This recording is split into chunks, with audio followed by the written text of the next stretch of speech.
Bonjour à tous.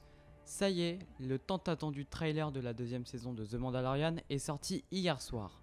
Nous avions pu d'ailleurs en avoir un petit aperçu hier matin, alors que certaines personnes avaient montré sur Twitter des images issues de la bande-annonce. Le poster y a également été dévoilé, un poster que je trouve vraiment joli avec le Mandalorian et l'enfant.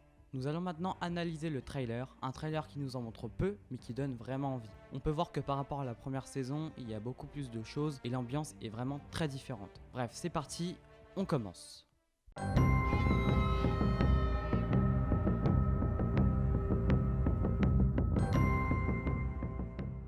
Tout d'abord, dans le tout premier plan, nous pouvions apercevoir deux planètes. Quelques secondes plus tard, nous pouvions voir le Razor Crest, le vaisseau de Mando, dériver dans l'espace et se dirigeant vers la planète qu'on peut apercevoir au fond. Une planète qui semble nouvelle pour le coup. Ensuite, dans les deux autres plans qui arrivent, on peut voir Mando et l'enfant marcher dans une sorte de ruelle très sombre de nuit. On peut même voir que cet endroit a l'air nouveau dans la série. On peut donc imaginer que les deux personnages se dirigent vers la sorte d'arène que l'on peut voir à la fin du trailer. Sur le plan d'après, nous pouvons voir un Tusken sur un Bantha, puis le Razor Crest arriver dans le ciel. On peut donc bien évidemment deviner que le Mandalorian sera de retour sur Tatooine. Ensuite, nous pouvions voir le Razor Crest arriver sur une toute nouvelle planète.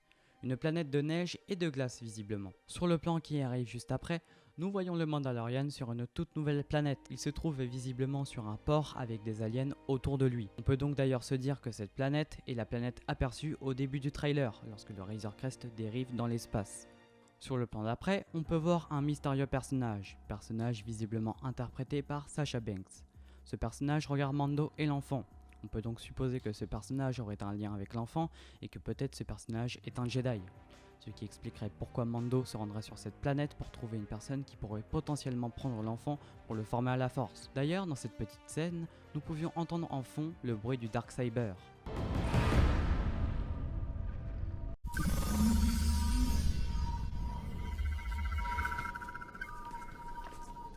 Après ça, on peut voir un bateau naviguant sur la mer. Par ailleurs, je trouve ceci original et je ne crois pas qu'on ait vu ça dans un Star Wars encore. Ensuite, nous quittons l'océan pour se retrouver dans l'espace où nous voyons le Razor Crest ainsi que deux X-Wing partant sûrement au combat. Sur le plan d'après, nous pouvions voir le Mandalorian fonçant à tout à l'heure sur une motojet sur une planète désertique. Peut-être s'agit-il de Tatooine ou d'une autre planète désertique. D'ailleurs, pas mal de personnes ont laissé supposer qu'on verrait le casque de Boba Fett derrière la motojet. Ensuite, nous voyons Cara Dune et Greef Karga vêtus de nouveaux costumes, surtout pour le personnage de Greef Karga, sur la planète Nevarro, une planète qu'on a déjà aperçue dans la première saison. Tous deux marchant vers quelqu'un, on peut donc supposer que Mando les a rejoints puisque sur l'une des photos dévoilées, le trio s'est reformé.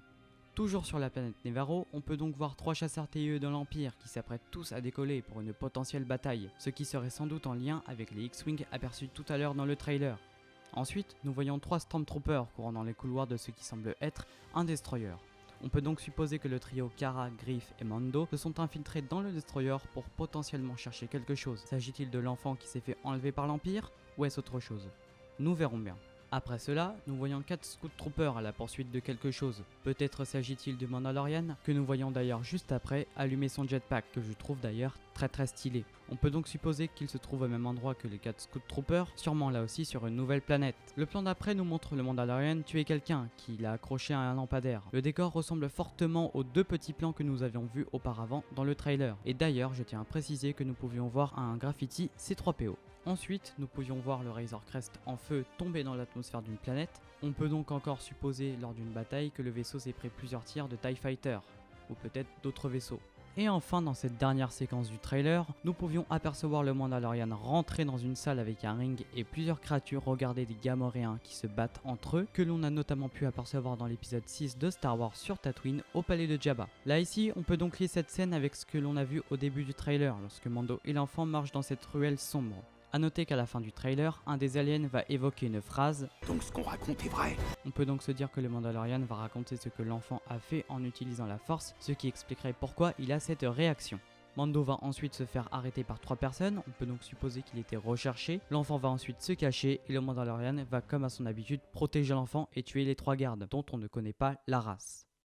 Voilà, l'analyse du trailer est enfin terminée. J'espère en tout cas qu'elle vous aura plu, je vous avoue que c'est la première fois que j'analyse un trailer comme ça. En tout cas, j'attends avec impatience la série qui m'a l'air d'être meilleure que la première. On peut d'ailleurs déjà commencer à se dire que la série va se concentrer uniquement sur l'enfant et sûrement sur les Jedi. Enfin bref, Je vous dis à la prochaine pour de nouvelles vidéos. Bye tout le monde!